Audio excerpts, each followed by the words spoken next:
being old as shit means that you've seen a lot of things. And the benefit of that means that sometimes you can do some pattern matching, right, based upon the experience you've had. I'm hoping to talk a little bit about what we've been seeing over the last about year and a half, and what that perhaps means for the future. And I think it is pretty clear, I don't think I'll get a lot of disagreement, that AI is completely revolutionizing the practice of information security. It is changing almost every aspect of what we do as professionals. And so what does that mean for, what does a security team look like in 5 years? That's what you've come here for. You want to hear my sage advice for me to tell you exactly what a security team looks like in 5 years. And I'm here to tell you that I don't know. I have no fucking idea. We really have reached kind of the singularity moment for AI, right? The speed at which things are changing and at which these models are improving, both at a base level that they're improving from a hill climbing level, from a measurable metric perspective, but also how their application are improving, means it is almost impossible for anybody to make a reasonable prediction. Now, that doesn't stop people from making predictions. In fact, in 2 weeks, lots of people will tell you that they know exactly what the security industry will look like. And what it will look like is that you'll be paying them a lot of money, right? And so, there'll be plenty of people that will tell you that the future is their product. But the truth is that really nobody knows. And anybody who is making a confident prediction, you probably can ignore them. But I do think that collectively we can kind of look at some of the recent events and that what's been happening over the last 6 months or so, and we can try to make some extrapolations based upon it so that we can make some reasonable thoughts about how we prepare ourselves, and then especially how we prepare those that rely upon us, because part of being in security is that almost by definition, we do things that other people rely upon, right? We have chosen a field in which we have a moral and ethical and professional responsibility to do things to protect others. And so it is our responsibility to try to do our best to make predictions, because we are living here in this weird San Francisco bubble where we are a little bit in the future. And so we can hopefully make some predictions and do a little bit better so that other people can be a little bit better off, those who rely upon us to do that. So what are some things that have happened recently? When I say recently, I mean over the last 2 weeks. So we had a little company up the road named Anthropic with this cute little video. I love Anthropic's, like, anybody here work for Anthropic before I did this? I'm sure somebody here from Anthropic, there's no way they're going to raise their hand after I ask that question. Look, I love Anthropic. I think it's a great company. Of the 3 major foundation model companies, I think is the one that by far has operated the most ethically, especially in the last week, without getting into too much details. It's also where I have a lot of my former students are working, and I'm very proud of the work they're doing there. But I do think it is a little bit funny for Anthropic to both accurately talk about the danger of AI, that the entire company is based upon AI being an incredible danger to humanity, and they make these adorable videos about the products that they're building, right? They're like, oh, Claude Code security, an adorable robot that perhaps might end the world. I don't have the sound on, but the sound is adorable.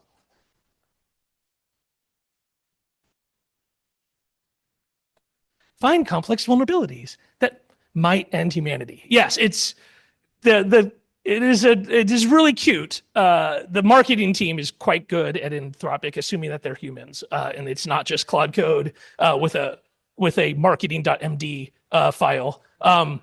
But yes, as you know, Anthropic released Claude Code Security, which is what they call a research preview.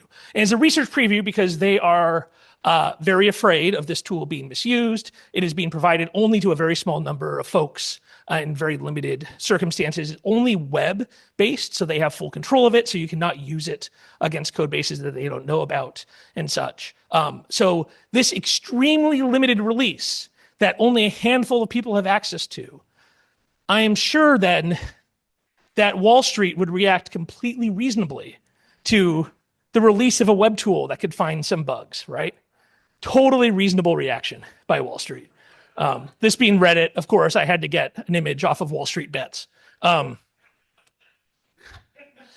So What do you do if you're a Wall Street trader and Anthropic releases something that can find bugs in software? You sell your stock in a company whose entire job it is to do SAML assertions and to allow single sign-on.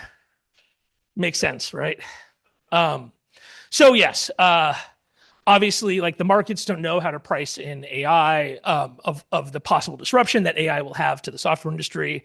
But the assumption for a lot of people is that the entire software industry is toast because AI exists, I guess. On a bit of a more serious note, obviously, I think this is a little bit silly. I do think, obviously, Claude Code security is a huge risk to the entire AI SaaS industry. Is going to massively disrupt application security, and we'll talk a little bit about that. I don't think people are going to not need single sign-on. I'm just going to throw that out there because of Claude Code security. Nor do I think are people going to want to build their own single sign-on and then have to go test it with every single SAML and OAuth stack out there, for example. But a little bit more seriously. Who here was at Unprompted this week? Oh yeah, congratulations, it was a great job. Good job. I really appreciate the neighborhood you guys picked. That was fantastic. But a beautiful location, and I thought the conference went great. And there's a bunch of great talks. I think this one stood out for a number of people. The talk by Nick Carlini, a researcher a number of people respect, who worked at Google DeepMind, he's now at Anthropic, who said something that we've actually heard from a number of people, but this is just the latest of effectively any security researcher who goes and works at a foundation lab. This includes, who goes inside of Google, who goes to work at OpenAI, like Dave Aitel or Carlini, ends up coming out screaming, raving mad, saying the world is ending before somebody jumps on them and hits them with ketamine in their ass and then drags them back into the lab saying, don't worry about it. Everything they said was just a hallucination, right? This is a warning that we keep on hearing from security people who have access to cutting edge models that are not, that have no security safety controls on them, right? The people who have access to the next generation of models are telling us that we have already reached, and what Carlini said was basically that we have reached superintelligence with the latest models when it comes to vulnerability research, that the latest models are better than him at vuln research. And then he was like, well, there are people who are better than me. Now, I don't know anybody who's better than him at vuln research. Yes, there are people who are perhaps better, but there's nobody who is better than him and faster than Opus 4.6, right? And so the fact that you have people who are better than him that then can run on an H200 and nobody who's better than him costs as little as Opus 4.6, right, is a spectacular, spectacular outcome. This is bad. This is really, really bad. And I think there's a very, very few people in the world can really understand the implications of what has happened in the last really just 3 months of the models now hitting the point of being this good at finding vulnerabilities, at least in source. Are they this good at finding an object code? We don't have as good evidence of that, although I have seen a number of situations where people have basically scripted up Ghidra, tied it to these models, and let it loose on binaries, and it does pretty well as well. So maybe we're only 90 days or 6 months behind when it comes to binaries, right? So we're hearing this from a lot of people from inside of the frontier models, that their ability to do this. One of the other things he said is that basically they have so many bugs inside of Anthropic. The demo he showed was they showed like a Linux kernel flaw, if you weren't there, in the NFS stack that is older than a number of my coworkers, right? It is from 2003, this vulnerability. So this is a vulnerability that hundreds and hundreds of humans have looked at and never saw the vuln in. And so there's a number of things that we can possibly read from that, but one of the possibilities is that there are entire classes of vulnerabilities that are out there that are effectively almost impossible for human beings to see. That the pattern matching capability that is necessary to now discover these vulnerabilities is almost outside of the capability of the human brain. That we have trained these machines to do something that humans effectively can't do by ourselves. That now, can the machines then do everything by themselves? No. he is still verifying them. And he basically has this problem that they have so many bugs, they don't have time to verify them. They're now paying outside consultants to do this. They're trying to get them fixed, but they have the problem of this thing is finding. This is why they're not releasing Claude Code security out in the wild, because it's just an ODate machine. But that is a temporary thing, because the idea that OpenAI, Anthropic, and Google are the only people with this kind of capability is obviously foolish. The open source maintainers, who are the downstream of these bugs, are already at their limit. We saw this last year when the perhaps a little bit whiny people, but understandably upset people at FFmpeg started to get pissed that they got so many results from people finding bugs in their product using AI scanning, started calling it CVE slop. Now, this was particularly because they were saying that Google was giving them bugs in parts of FFmpeg that weren't that important. In this case, this was like a video codec for a video game that like nobody really cares. But the problem is FFmpeg automatically chooses what codec to use in a bunch of cases. So it doesn't really matter if it's a codec nobody uses. It's a still reachable piece of code in lots of situations, right? A couple things about this. I think Google actually reacted really well. They ended up throwing a bunch of money at FFmpeg and basically paying these people off, which is effectively probably why they were whining in the first place. So the blackmail worked. But I think something that the AI security research era has changed is the standard of what is acceptable behavior by a researcher in any circumstances change. Is no longer okay just to point out bugs. You have to provide patches now. That in a world where every security researcher has access to Claude Code and Cursor and these tools, it's not okay for us to just say your thing sucks, you have to fix it. We have to supply a patch. That is especially true if you work for the companies that make Claude Code and Gemini and Cursor and the fundamental models. Is you can't just say, I think your thing sucks. If you're Google, you have to supply a patch. That is going to become the expectation now. Now, that's pretty easy if it's a web app. It's a lot harder when it's handwritten assembly code that is only for a codec that 4 people on the planet's ever used, right? So, there are circumstances in which that's going to be a lot more difficult, because like there's like no regression tests. Nobody can find like the original binary, the original file this guy used to reverse engineer, all that kind of stuff. So it's a lot harder. But I think going forward, like the entire security industry is on notice that you just can't point out bugs because they're not going to be fixed. We just don't have enough open source maintainers to deal with what's happening. Now, as these vulns get discovered, the other parts of the kill chain are already being automated. We've heard this from Anthropic, we've heard this from OpenAI. That kind of high-end attackers, in this case, this was a Chinese attacker, had built a bunch of their kill chain on top of Anthropic. Now, unlike, Anthropic and OpenAI have copied what we did in the social media world 10 years ago, where we put out these quarterly reports on what threat actors were doing on Facebook and Twitter and such. Twitter doesn't really do it so much anymore. Meta does still. They're holding on, despite the masculine energy. They're still putting out threat reports. I hope they continue to do so. But the difference, I think, between the AI companies and the social media companies is the AI companies had a really good view of what threat actors wanted to do online, because they were where the game was, right? If you're a bad guy and you want to hack a lot of people, you're going to go after Facebook because we had 2 billion users, right? It didn't make a lot of sense to go after a social media company with 1 million users. And so, like, if you really wanted to play with the big boys, you had to come after Meta or Facebook. And so the fact was our threat intel team was really useful.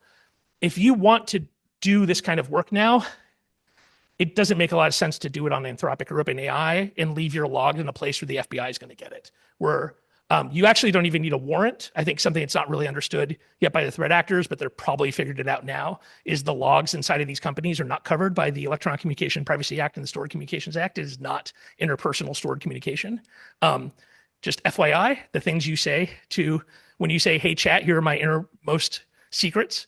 It is not secret. I see some nods, perhaps from the actual lawyers in the room. That stuff is not covered by the Stored Communications Act, unlike your chats with your friends. So when you text your friend, you have to have a search warrant. When you text your AI bot, that is a business record, and it can be retrieved with a subpoena, including an administrative subpoena, which, as we found, can be issued by an administrative judge who works for ICE. Oops, Wah, wah, wah. So anyway, these things, the records inside of these companies are very, very, very available to the government. And so if I was a Chinese actor, probably the last time I would have ever done this is November 2025. From now on, all of these things will be based upon open source models. And lo and behold, you can go download the entire kill chain. This is a great little blog post if you haven't seen it, a thing called CyberSpike Villager, which is from last year. So I'm sure the top of the line stuff is much better now, where you can get an entire automated kill chain based upon a retrained version of DeepSeek v3, which knows everything that it needs to know to do a bunch of attacks all by itself. If you speak Chinese, it's actually pretty cool. I would definitely run it within a virtual machine. Would not run this on your normal work laptop. But I have run this in Proxmox, and it's super duper cool, and it knows how to use Kali and do a bunch of attacks completely automated. Is it as cool as what was probably the Ministry of State Security's automated kill chain on top of Anthropic? Probably not, but you're not leaving logs for the FBI when you use it, right? Okay, so before we get back to the really bad stuff with the vuln discovery, let's just talk about how AI's impacted defense so far and people's jobs. So let's talk about different parts of the security team and what we've seen so far. So security operations is probably the thing that's been revolutionized the most for basically for every technologically sophisticated company I've seen. The tier 1 SOC has already been automated and replaced by AI. I know very, very few places that are sophisticated where tickets are being picked up by humans anymore. It's all AI. This is probably because SOC is a great thing to automate. It's a thing that we have tons of data, right? Like if you're a big company, you had a SOC, you have tens of thousands of tickets. It's a huge labeled data set. You have runbooks. That's a AI-shaped problem, right? That's a reinforcement learning problem. Awesome. It's a great thing to automate. You still need human beings to handle tier 2, tier 3, defer, and such, but those people have basically become AI operators instead of SOC analysts. Security engineering is being totally revolutionized by AI coding agents. So when I was at Facebook, we had 450 people, engineers mostly, on a team who supported us and supported trust and safety. It was like us and Google and Amazon. There's a handful of tech companies that had hundreds of people writing code to do security stuff. Now a huge number of companies can basically build their entire security stack, right? And so this is going to completely change security in that you're not going to have to buy everything. Build versus buy is not just a Google and Amazon and Facebook question. It's a lot of people's question.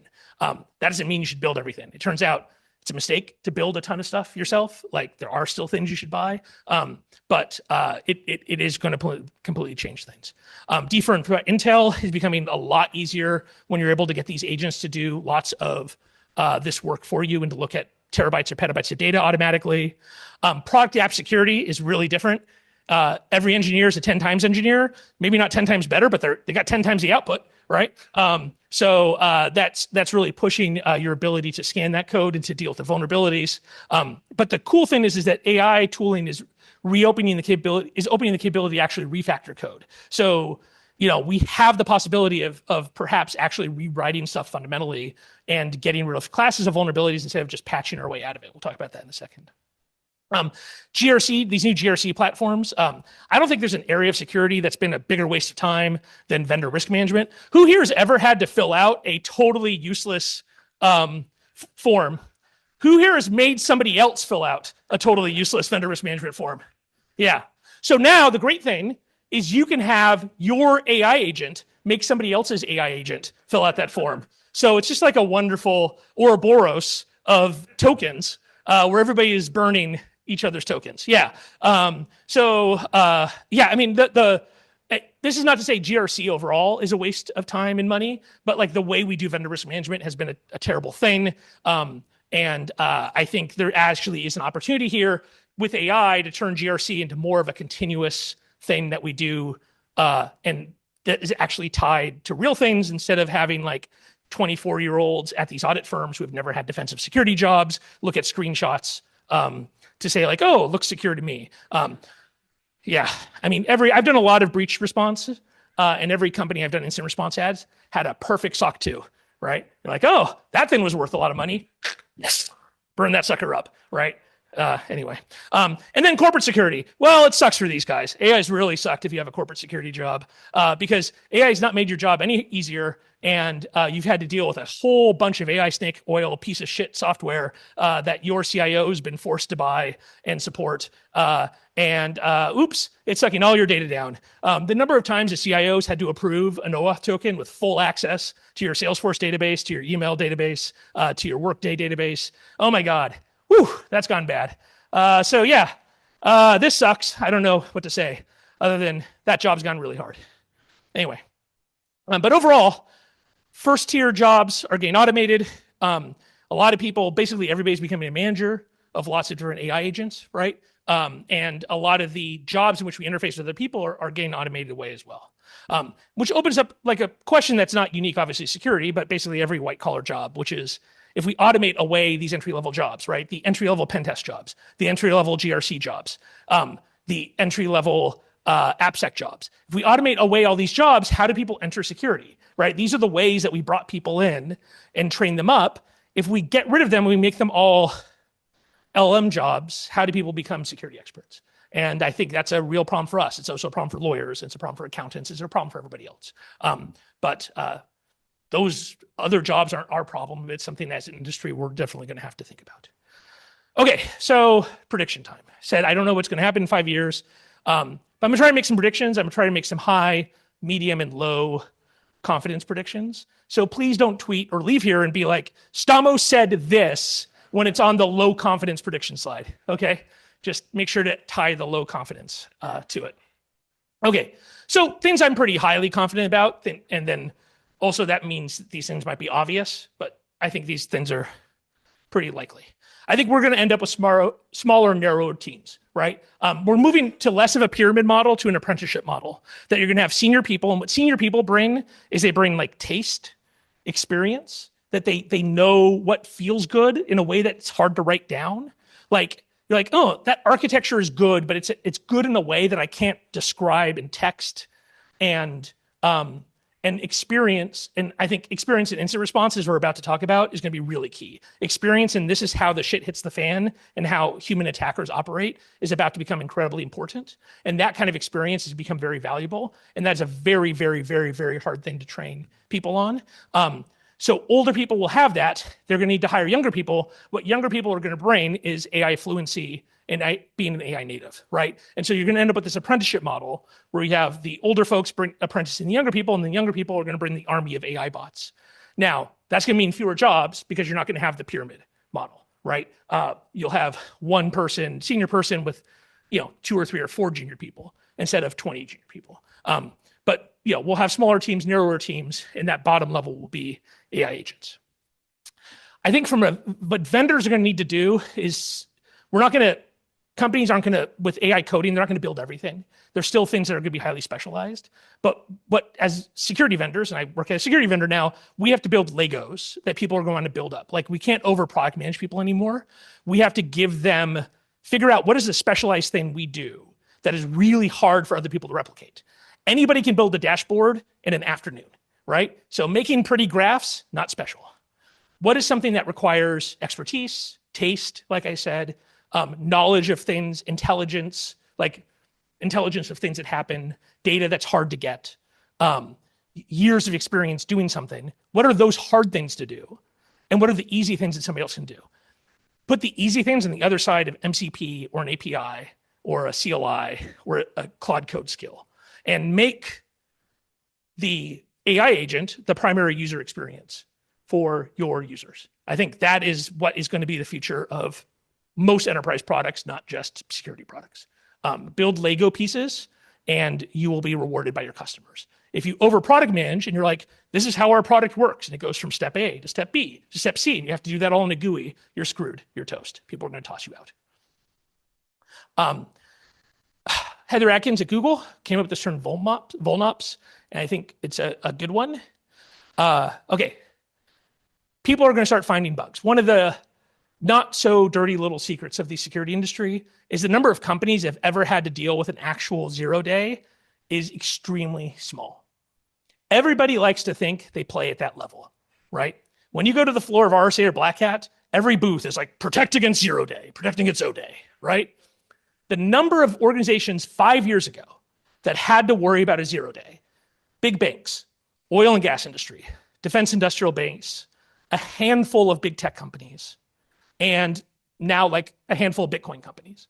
That was like the new addition in the last 10 years. That's it. I'm sorry, Reddit was not on that list. No offense. But JPMC was on that list, Lockheed Martin was on that list, Facebook was on that list, right? At certain points, not most of the time, but at certain points. But most companies were not. Of the Fortune 500, 360 of those companies didn't actually have to worry about true O-Day. Did they have to worry about Patch Tuesday bugs? Yes. But a Patch Tuesday bug is not real O-Day. They didn't have to worry about the Ministry of State Security finding a brand new bug in the Windows kernel, weaponizing that bug, and deploying it against them. That would never actually happen to State Farm. Never. Ever. That is not true anymore. That will not be true in 6 months.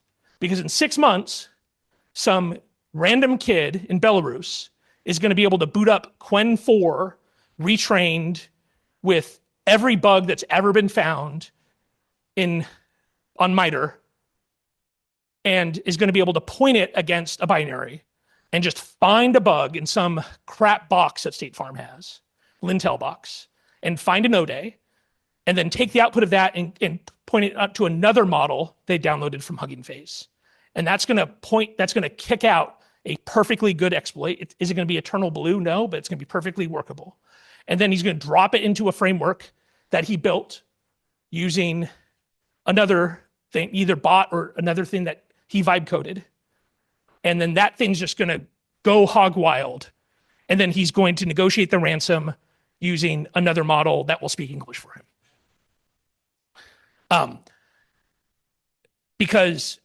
And that's going to be really powerful.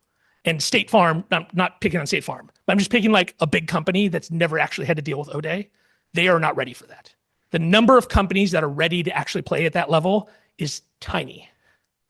Because to play at that level, you have to expect that any machine that you have can be compromised at any moment, whether it's patched or not, whether it's secured or not, that any of your network devices can be compromised, that you have the ability to check the integrity, to rebuild any machine, and that you have an in-house response team that can do everything in the response cycle without making a single phone call to CrowdStrike or Mandiant or whatever. And the number of companies in the Fortune 500 that that's true for is like 25 or 30, right? It is not 500. And so this is going to get crazy because AI does not fix 90% of the problems that are created by AI. That's a problem. And I don't have any really great solutions for it, the truth. Because the other thing that's going to happen is we're ending up in a machine-to-machine conflict stage where a lot of this stuff's going to happen in machine-to-machine speed, where that kid, is going to be letting his stuff do it for him because he doesn't really care which company he hits. So it's just going to be hitting every machine possible all day. And so if you want to protect against that, you're going to have to turn over your defenses to a system.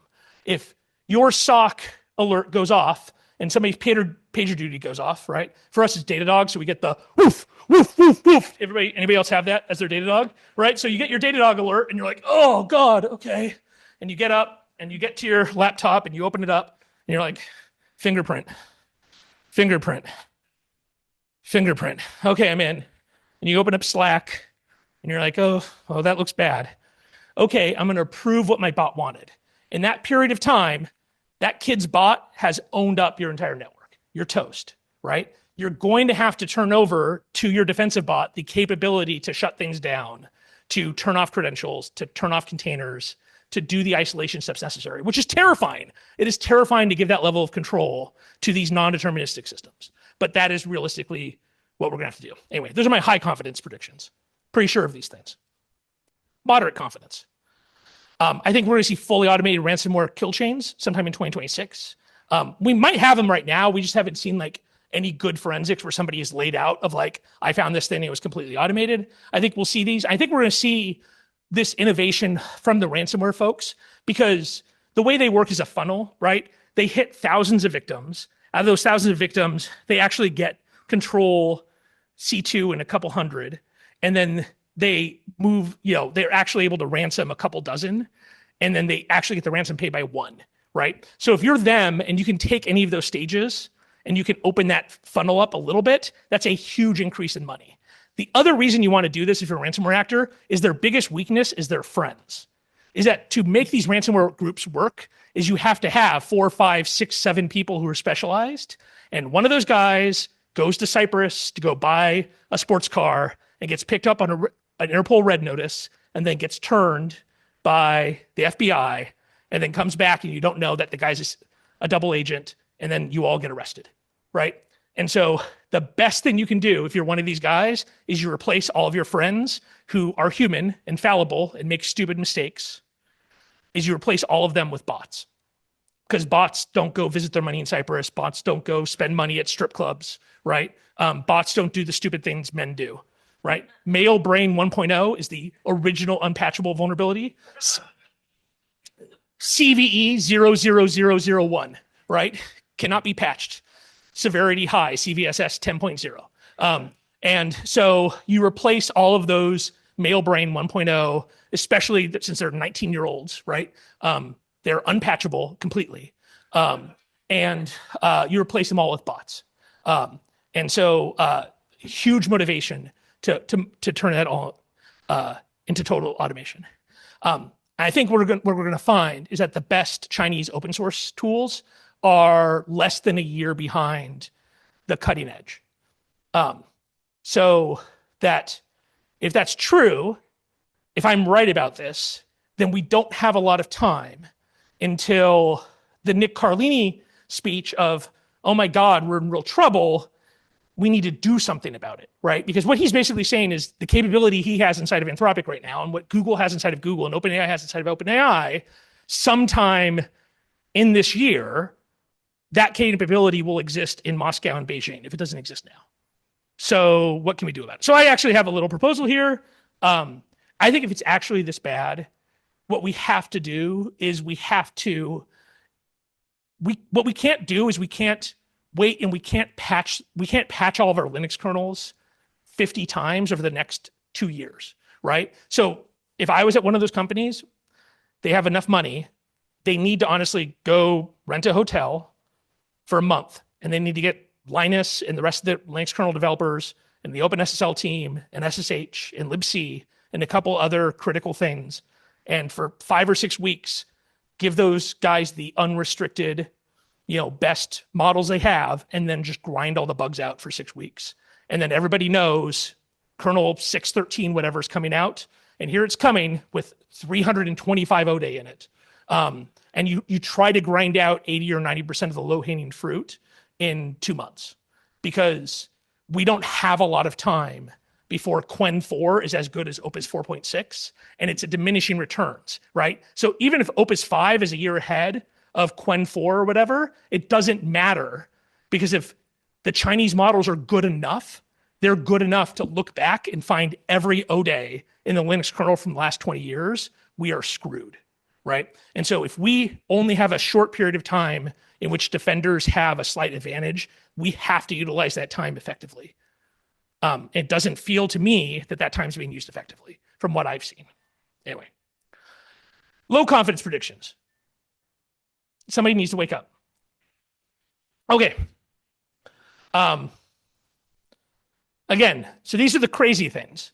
So don't say that I just said these things without putting that in context, that these might be crazy things, okay? It might be possible that in the LLM era, it is not possible for human beings to write low-level code in non-memory safe languages. Maybe for the last 20 years, we've made a mistake. Maybe we just should not have been like writing C and C++.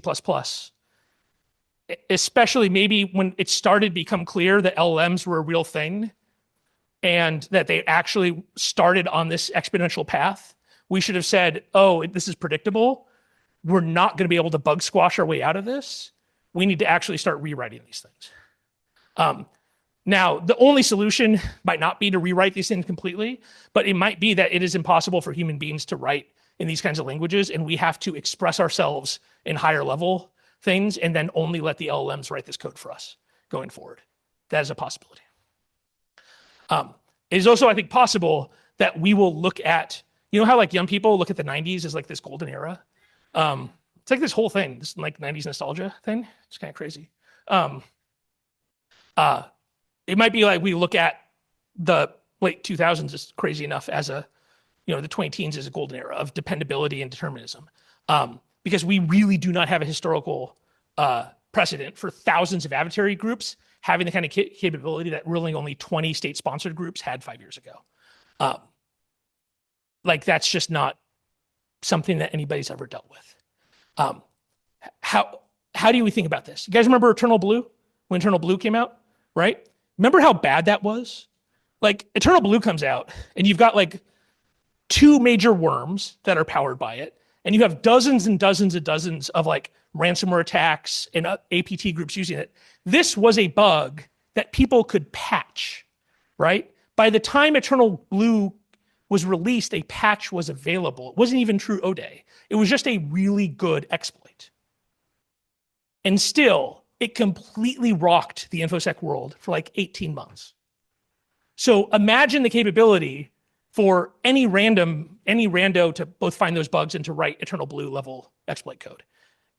If that is at the scale at which we reach in a year, then as it says here, hold on to your butts. Okay, so what should you do to prepare yourself for this personally, like from a career perspective? Well, I have some great advice for you. Yeah, I don't know that either. Look, like I said, I think where we're ending up is security, like all this stuff about job loss, I don't think is actually gonna be true in security. I think things are about to get really crazy because, like I said, I think the attacker advantage is exponential, but the defender advantage is geometric, right? And so into that gap is human beings. Like it is our responsibility as professionals in this space to jump into that gap. It is our responsibility as people who understand that to prepare for that, because I think very few people are going to understand that that gap exists at all. Great. Thanks for your time. Appreciate it. Thank you.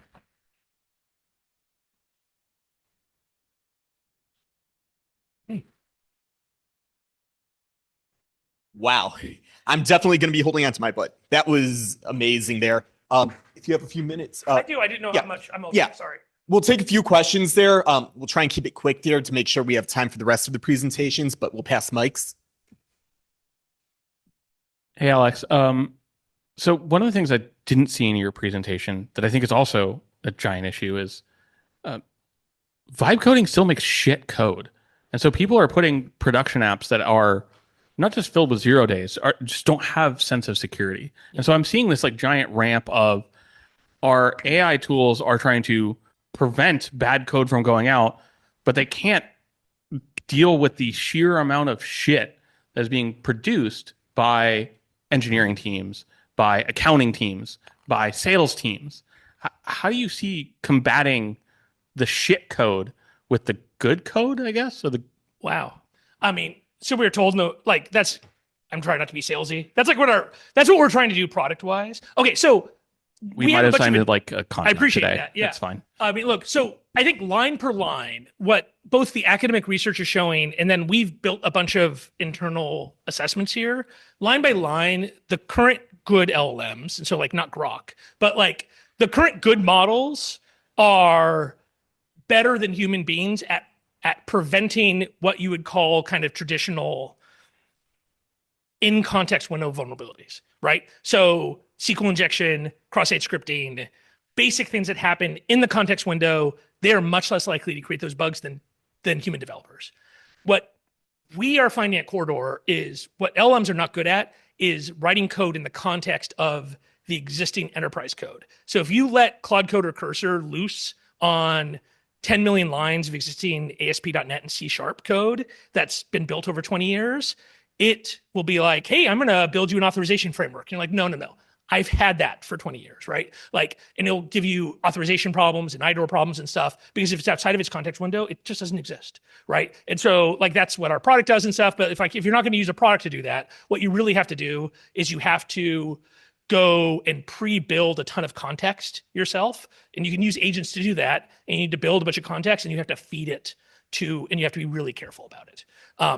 That is like the huge problem because again, we're in the San Francisco bubble where the median use of Claude Code is I'm building my perfect new TypeScript Node.js app with Node 24 and not a single old piece of code that starts today. That's the median use in here. For the rest of this country, it's J2EE and ASP.NET and the stuff that's running hospitals in Kansas.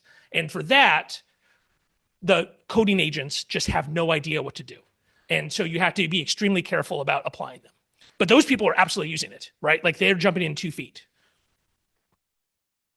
Yeah. And then the other thing you're bringing up is like people are jumping in with their other folks. And then the real challenge there is they're using like the lovables and the other because like Claude Code is just a step too far for them. And that is really hard because those things don't even have MCP. They don't have hooks. And so doing any kind of security of them is quite difficult. We've been talking to a bunch of those companies. It's very hard because they don't want to admit that there's a problem. So that's the first step, as my sponsor tells me. So yeah. Sorry. Hi, good evening. Thank you for your speech. So in your speech, you have, oh, my peeps are over there. In your speech, you did mention, right, the adversarial AI capability. As AI is more and more in the news now, as the United States, should we be going out of our way to weaponize AI knowing that, I just heard somebody groan. Should the United States be going out of our way to weaponize our AI capabilities, knowing that adversarial countries and non-state actors are doing the same to us? Look, so I think it is highly unlikely that anything is holding back Cyber Command, which is whom does this stuff, from doing weaponization of AI. Even when you talk about the fight with Anthropic and such, that fight is all about, from my understanding, use of it against American citizens and use of it in actual weapons. There was nothing in that fight about the use of it for finding vulnerabilities or the use for offensive cyber. So my understanding is yes, and I do believe so. That being said, in a like punch for punch, if we go up against other countries from a cyber perspective, we're in the most trouble because we have the most advanced, most technologically advanced economy in the world. We have the most to lose. There's a reason why the Ukrainians were able to turn their power on after the Black Energy attacks in 2016. And it's because the Ukrainian power grid was built in the 1970s by Soviet engineers. And so they literally have like these humongous switches where they're like, just unplug all the computers and we'll throw the humongous 70s era Soviet switch and the power goes back on. We do not have those switches, right? Our stuff is like Siemens stuff that like does not work if it's not plugged into an Ethernet port. And so we are not going to just offense our way out of it. And there's colleagues of mine at Stanford that talk a lot about can like you deter your way out of a cyber war. And for the most part, there was actually very little evidence that deterrence works from a cyber offensive perspective. There's very few cases of that ever working. So yes, I do think we should use AI reasonably from an offensive perspective. I also think we have to probably set some standards with adversaries who probably can be deterred, like the PRC. The PRC is probably the only adversary that we could possibly have a discussion with this because they're the only ones who have something to lose. The Russians don't have much to lose. Russia has half the economy of California, right? But the People's Republic of China, the DPRK is basically, dark, right? At night. But the PRC is probably the only country where we could talk about the letting loose, for example, of completely autonomous AI weapons, where they have almost as much to lose as we do. Okay, we're going to take one more question just to stay on track. It appears to me that we can never win this game, right? As long as we are being reactive. So it looks like a lot of things have to be shifted up front. The foundational basics, declarative systems, immutable images, things like that, right? How do we make sure that we actually go back and do the basics well? Yeah, that's a great question. I do think if you're building a company right now, I think you have to be ready for every part of the layer to not be trustworthy and to be able to rebuild, right? So infrastructure as code everywhere. One of the things I'm really worried about is that we've put so much faith in the cloud providers who have done a fantastic job to be like that. Those people are great, but like how much can even they do in a world where they're still running Linux, they're still running hardware that's based upon commodity open source? how much can they do in a world where if a lot of my assumptions are hard to guess because it's really based upon like how bad the actual bug density is. And I think the model